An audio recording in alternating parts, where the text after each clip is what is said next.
Hi, friends. Thanks for tuning in to the Mental Fitness Unscripted podcast, where our conversation will encourage your healthy living journey.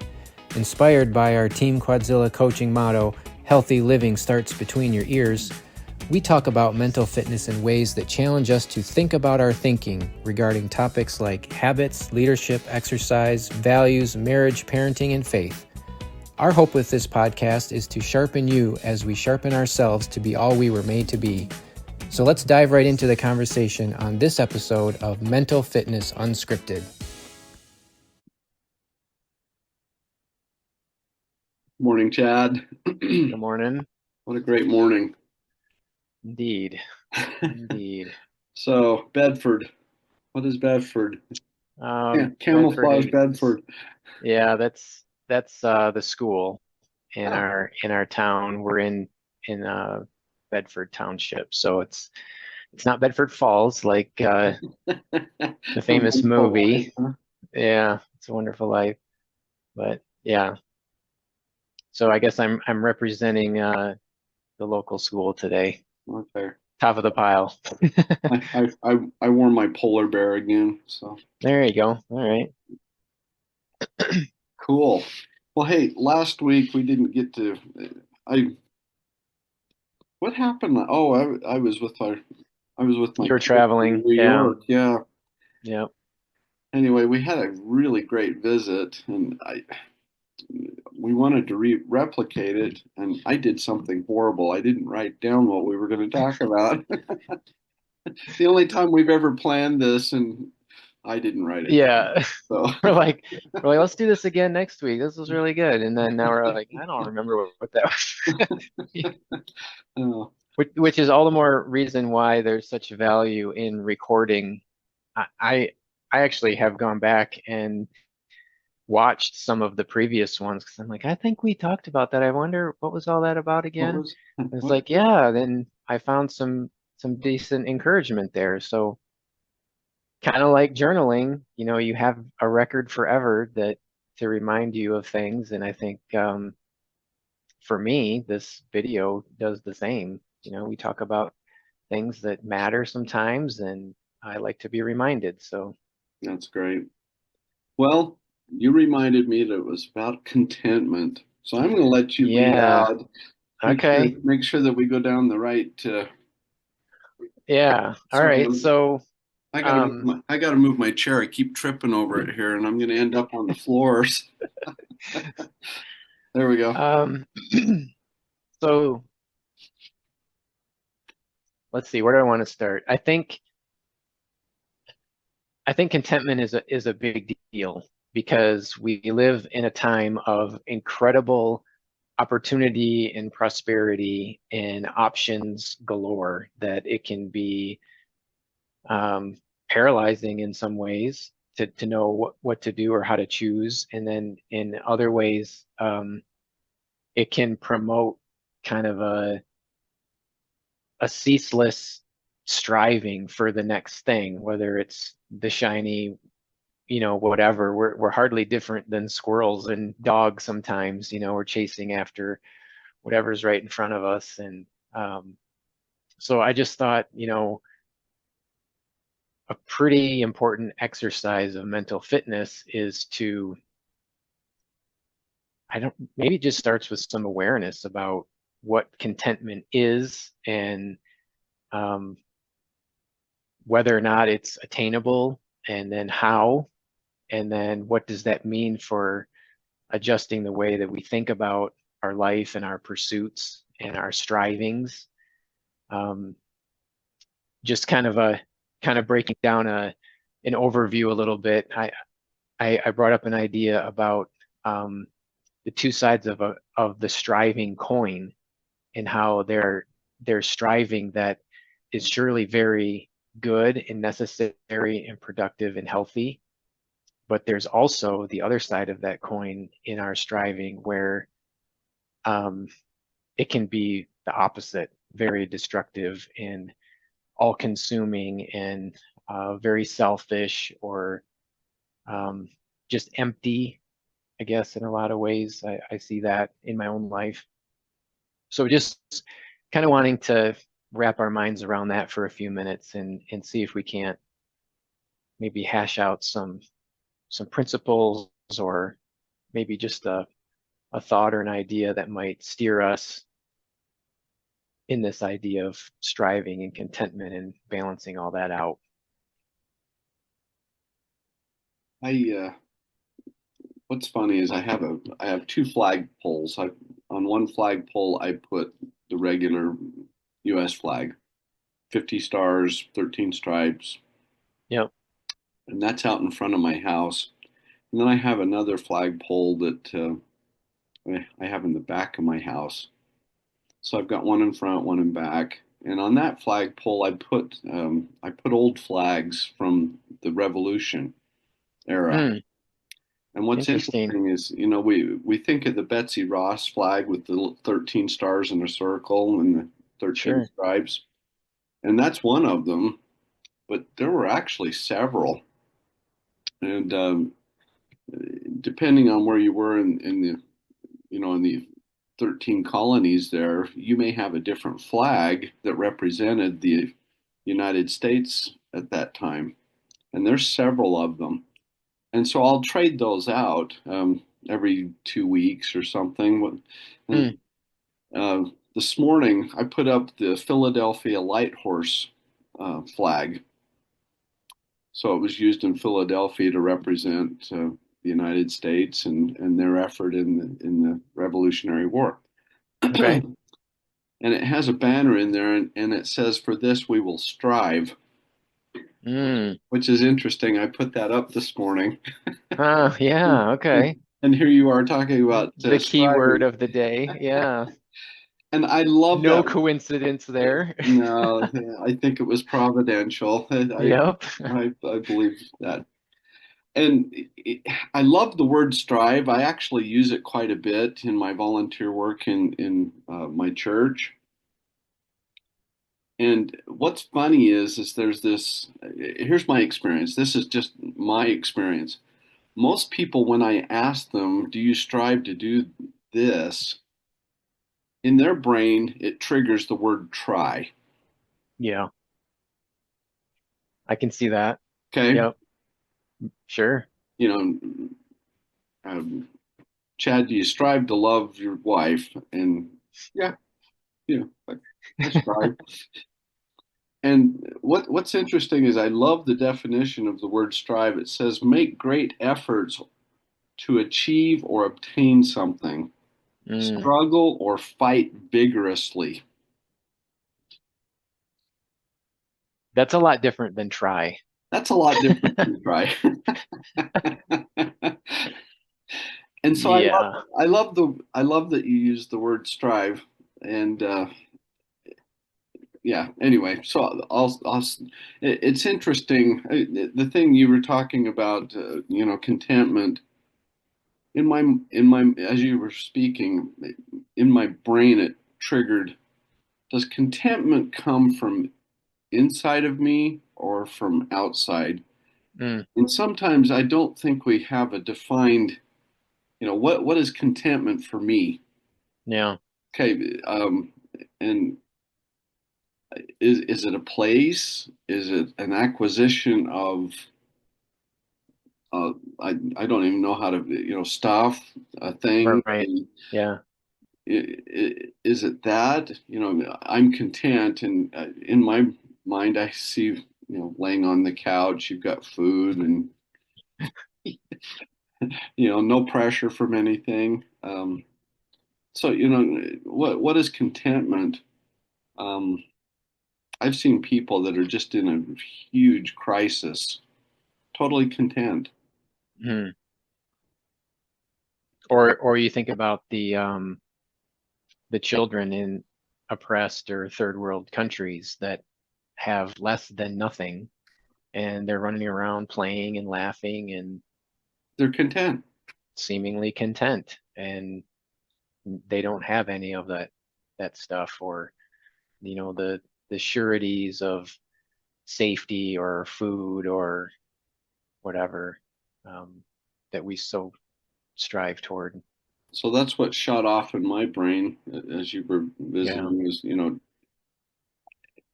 what brings contentment? Is it a situation or is it a decision? Right. Yeah, because let's think about that for a minute. In anything,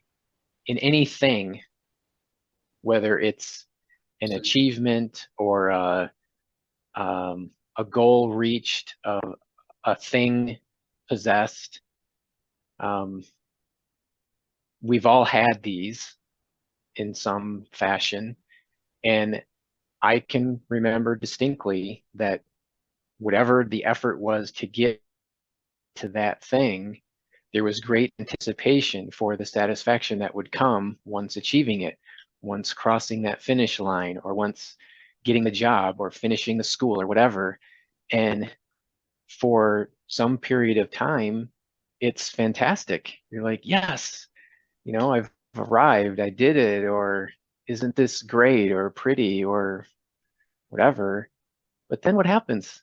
Not too long after, all of a sudden, that's not it anymore. And I find myself, all right, well, what's next? You know, the third question you ask anyone who just finished a marathon is, what's next? And they're like, where's the next race? It's like immediately we're just going for the next thing. So is there actually contentment in any of that stuff? If we define contentment as, I mean, you said it's different for everybody, perhaps, but it's probably something about a peace or maybe a joy or just kind of a rest, right? I mean, is that how you would see contentment is in kind of those terms? I, man, I'm going to agree with you, but I'm going to ask you a question. And you were talking about that, let's say there's a race. You've run a marathon, right? Yep. Okay. You cross the finish line, they give you a medal, and then what? Yeah. You Okay. yeah, you go eat the free food and then you go home and tell all your friends and yeah, it's great. Look what I did.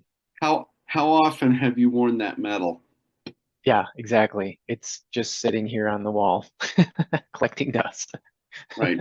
Yeah, you wore it from the finish line over to where your family was, Yeah. and then it got in the way, and you put it Yeah. in your bag, and you brought it home and hung it on the wall. In fact, that thing right there is one of Yep. those medals. Okay. Sure. Yeah. And so my question is the contentment in getting the medal, or is the contentment in the pursuit of that event? Putting together your workup Mm. to finish that event and to do well. Uh, Where does the contentment lie? yeah, I don't know that it's there because for me, that's the striving. That's the vigorously attacking or, Right, whatever the thing. But right. I don't know that I feel contentment in that. That's hard. That is hard, okay? But can you feel contentment in the effort that you put into that?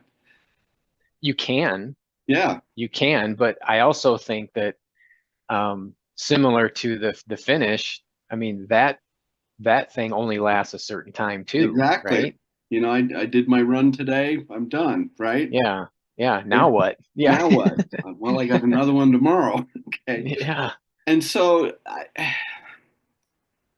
I think contentment, and I'm going out on a limb, and this is just me, okay? This will be my view. But I think the contentment comes in the pursuit of um, the practice of things. Mm. Now, we do have to have a goal. I have to cross that finish line, and sorry, I have to cross that finish line, and I definitely want the medal. I got a whole bunch of them in here. If I Yeah. melted them down, I'd have, a chunk of metal like this. But anyway, um, I do not feel to your point. I do not feel content when I finally finish the Yeah. case. I don't. it's on to the next thing. And I'm kind of struggling with that right now because I've this year I've decided to change what my Mm, pursuit was. My go-to races that I always do. yeah. I've changed what I'm doing there. And what's funny is what I've chosen to do, they don't hand out medals for.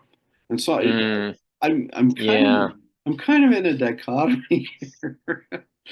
But I didn't realize I liked those medals so much. But I know. Oh, that's funny. But I like what you're saying though, because there is a popular um there is a popular statement made by those who would be in the business of training, um, leadership or being your best or whatever. And that's the idea of, find joy in the journey, right? And the recognition that, you know, life is short and health is fleeting and whatever's the thing, you just need to find joy in the journey. And to me, joy is a component of contentment that I think is difficult to possess. And that's why that line I think is very popular and agreeable. Is yeah, okay, that makes sense. Let's find joy in the journey. Um, it just seems to me like there has to be more than that though, because I don't know. I guess it maybe it's semantics, and but it is how you see things, and it's how you see yourself. It's how you see your circumstances, and how you see the world around you. Very much affects how you find joy in the journey, and whatever the journey is. I mean, there's journeys for all kinds of different stuff. So I think there is some value in that idea, but I think there's more to contentment. And I've been reading a book that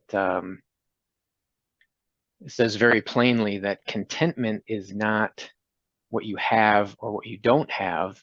It's actually in who you know. And for me, in the worldview that I come from, the who you know part, of course, is God. And again, believing from my worldview that God is my creator and he has made me special and in his image, that um, I ought to know him, and he probably is best suited to know what is best for me. And if he wants me to find contentment, then it's probably aimed in that direction, Right. towards him, knowing him and understanding him and how he would have me to live. And so um, that's kind of where I've been wrestling with this contentment part, because it's so easy for me to strive after the next thing, assuming that it's going to provide me what it is that I'm looking for, when all along I believe the scriptures are filled with um, instructions that say, look, you're not going to find contentment in any of that stuff. And you will hear it from famous people who seemingly have everything, and then they say none of this has ever fulfilled.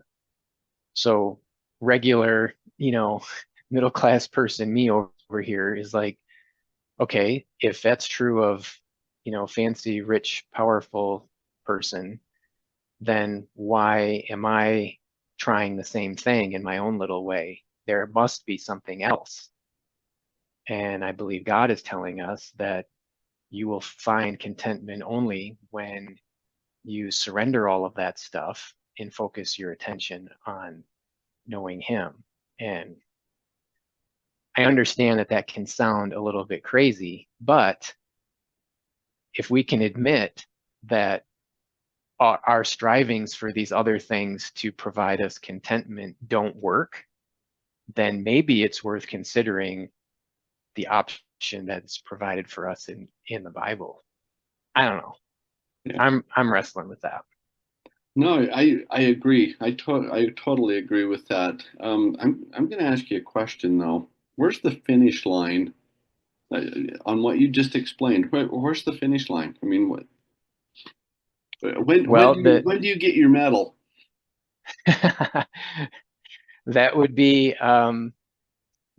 immediately after my heart quits and my brain quits working. Okay, okay. There.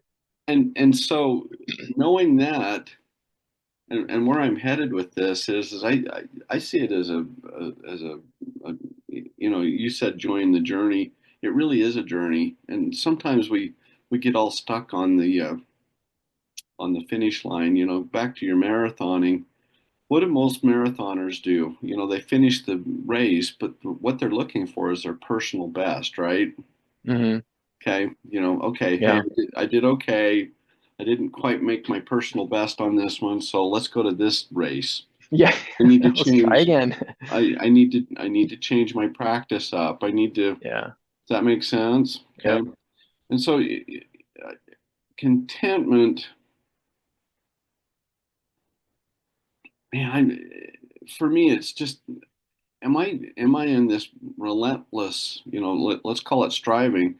Am I striving in this pursuit of I'm going to back up, okay? You said all this really great stuff about focusing on God and who He made you, but re, I want to take it one more step, okay? Who do you become in that pursuit of trying to seek what God wants for you? Who do Who do you? who do I become? Well, hopefully I become more like my creator, more like Jesus. I mean, that's the mission Right? ultimately. Okay. Will you ever make it? Not even close. Not even close. Okay. And we know that there's a gap there, but you're still pursuing it, right? Hmm. And why? I look at marathoning right now. I'm going to go back to marathoning. What's the big thing right now in the marathon world? Getting under 2 hours. It's the 2 hour mark. Man, they come close. Now, I Yeah. don't know about you, Chad, but there's no way I'm even going to get close to 2 hours with the marathon, Yeah. right? Right. But yet we sit here, excuse me, we sit here and compare ourselves with the best of other people, and that breeds the opposite of contentment. I mean, Yeah. it just gives us anxiety, and Absolutely. and what's funny is we surrender, Mm, and so for me, it's that pursuit of who do I become. mm, I will never run a 2 hour marathon, never do it. yeah. But what if I could run a marathon? Hey, I've never run a marathon. I run a marathon. And that might be my personal best. And I might jump into it and say, I did okay. Can I improve on that? I remember my first Spartan race. Well, they've got different ones, but the longest one, not the longest. um, anyway, it's a beast, and they're about they're about a half a marathon. Okay, so Okay. it's 15, 17 miles. It depends on where you are. I remember my first one. I was over 6 hours running that, and I think most of it was just in my head. Mm, Man, this is long and hmm. arduous, and I've got rocks in my shoes. And anyway, Yeah. the next one I carved off almost 2 hours off of my time. Oh, wow. Okay, now what do I attribute that to? I could list a lot of things, but then it became this. Okay, can I improve on that? And what's funny is that the increments were just smaller, smaller, smaller. Yeah, they get smaller and Right. smaller. Okay. And Yeah. so the first one was really huge. And we talk about the marathon at 2 hours. I mean, they're hitting so dang close to that 2 hour mark, but Mm, nobody's been able to cross it. But let me ask you, you remember, what was his name? Bannister. Yeah, the 4 minute mile Four guy. minute mile. You know, Yeah, the moment he broke that, how many more people did? yeah, just it cascaded from there. It Yeah, did. Okay. And now 4 minute miles. I mean, there's high schoolers doing better right. than that now. So Yeah. anyway, um, I think sometimes we just get in our heads. Mm, Now, are there other improvements physically, physiologically? I believe that. Okay. sure. I believe in that. But contentment, and I'm going back to where I'm seeing contentment from, is am I in the relentless pursuit? And in my practice, am I doing the best that I can? And the answer is always going to be no. Mm, But can I be content in that I continue in it? yeah. Does that make sense? Yeah. It's not a once and done, but it's the practice.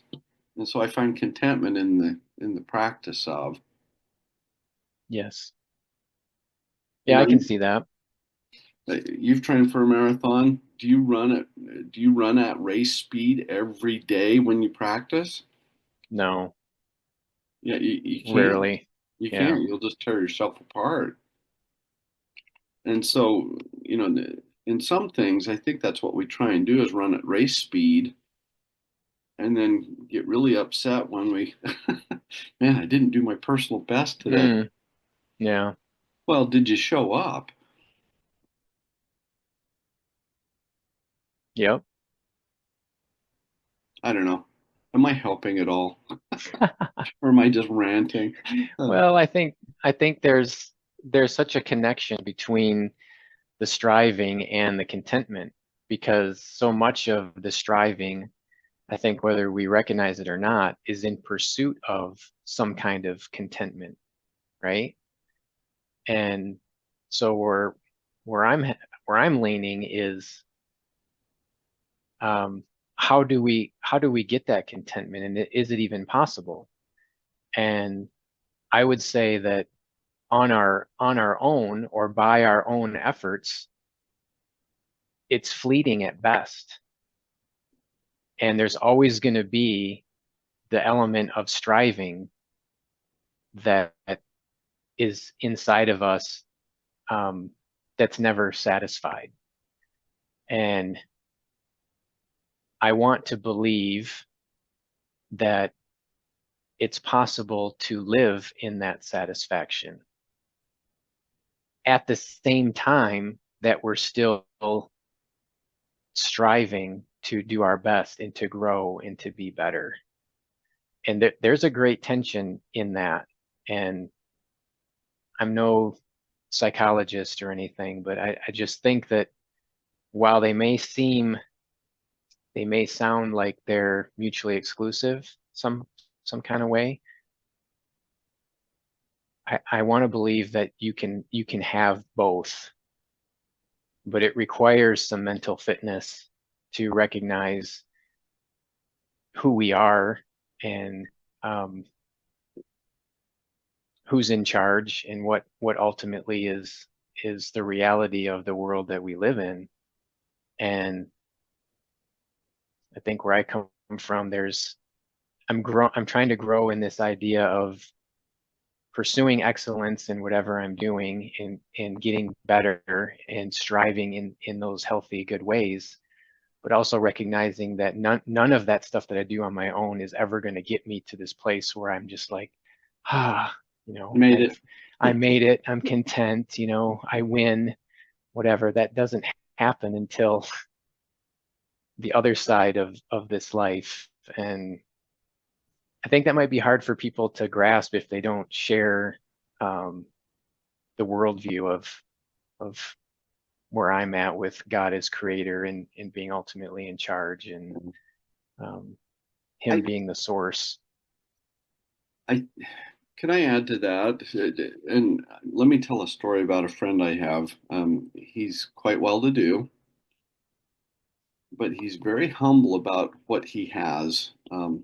He's got boats, he's got motorcycles and four wheelers and snowmobiles, and I mean he's very active that way, and he relentlessly pursues that. But what's interesting is he'll outfit. So let's talk snowmobiles.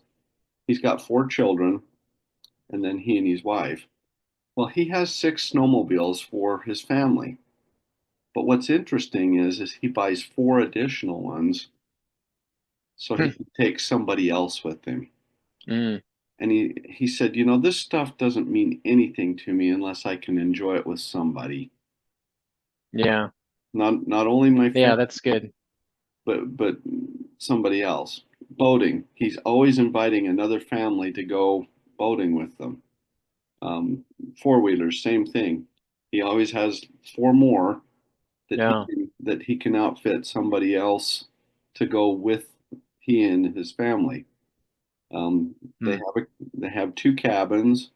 Um, they're always taking somebody else to go Hmm. be with them, and I think you have to answer the question: why am I pursuing this? Is this, you know, yeah, it's to make me better, but to what end? And Yes, thank you. okay, That's fantastic. does that Yes. make sense? You Yeah, know, absolutely. And your friend has it figured out because he probably spent a long time just in the pursuit. He oh, I, realized it was empty and then saw that when I give and I share, that's where contentment and fulfillment comes yeah. from. And so you know it's he's inviting me all the time, and we actually go together on a lot of things. I'm just going to show you a picture. The other day, my son called up and he said, you know, Dad, my son is having trouble at soccer. He's out of breath. He's just out of shape, and Mm, you know, but which is it was uncommon for this little guy. He loves soccer, and he's very good. I mean, he's fast enough that he can surround the ball all by himself. mm, He's really good. And so for my son to call and say, Dad, I need your help. Well, he knows I'm a runner, and he knows that I'm trained in running.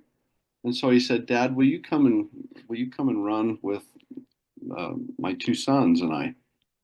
And so here we are. This is the little guy I'm talking about right nice. there. Yeah, He's 8 years old, and that's my son with him. But you know, cool.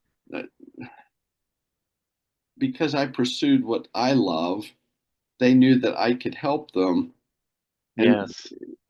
I did not run my personal best that morning. I had a little 8 year old that was having Right. trouble breathing. Okay. Yeah. And so we're working on style. We're working on relaxing the hands, relaxing the face, you know, Sure. just those little things that not a lot of people think about until you get to Hmm. that. And, you know, I had him tracking and so forth, and made it an effort.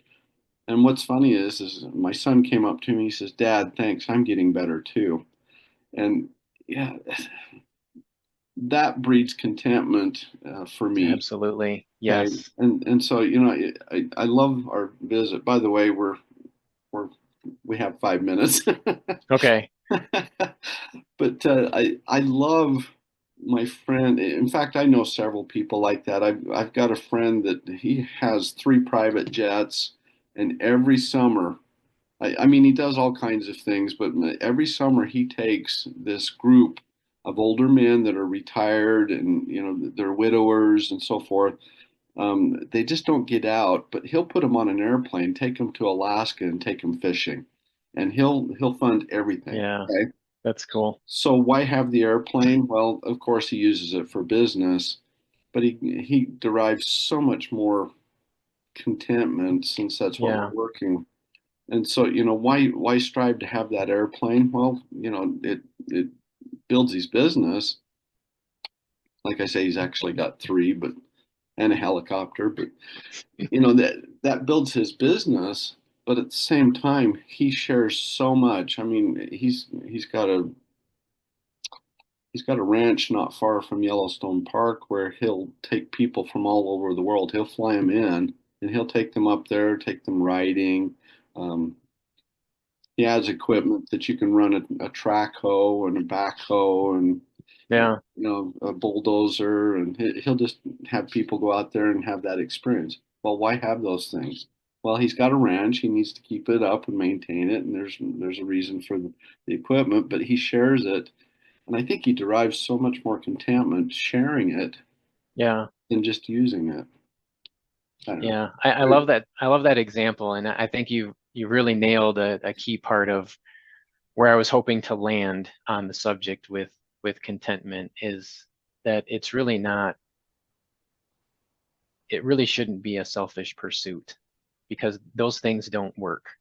That's what the striving for all of the things gets you is unsatisfied. But when we are able to share, and I'm not going to be the three helicopter guy that shares with his friends, but there are things that I can share Sure. and with my skills and talents and whatever. And if I'm doing that, I'm pretty sure I'm going to find more of that contentment that I'm looking for. And I think that goes along really nice with a verse in Philippians that says, being confident of this, he who began a good work in you will carry it out to completion until the day of Jesus Christ. What that means, I think, is where is my confidence? My confidence is that God is with me and for me, and that he has plans for me to promote his kingdom. And in that, there is blessing for me if I'm paying attention. Yeah. But it's not in my selfish pursuit, it's in the giving and the sharing that that contentment comes from. And then it doesn't matter the circumstances that I find myself in. Paul often said from prison that he has found contentment, whether lacking or in plenty, right? Can you still improve So yourself in prison? yeah, absolutely. He drew Absolutely. nearer to God Yep. and sharpened his mind. Yep. And these are all the things that I think are what is meant by the true pursuit of contentment and what I'm happy to think about. Yeah. So um, We're at one anyway, minute. We're at 1 minute. yeah, so that kind of puts a bow on it for me. I mean, this was Yeah. really good. I love that we got to that point of sharing and that it's not really a selfish pursuit is so lacking. You know, it, I think it can be a little bit selfish in that I need to be my best self so that I can give my best self in that Yeah, share. sure. Maybe selfish is the wrong word for it, but you know, for me, I think that's contentment is I become my best self to share with others my best self Yeah, and fantastic. hopefully Yep, help them become them best self, their best selves. So, all right, fantastic. Yeah, that's a great reminder. good visit. Good visit. Yeah. All right. Well, let's strive to have a good week.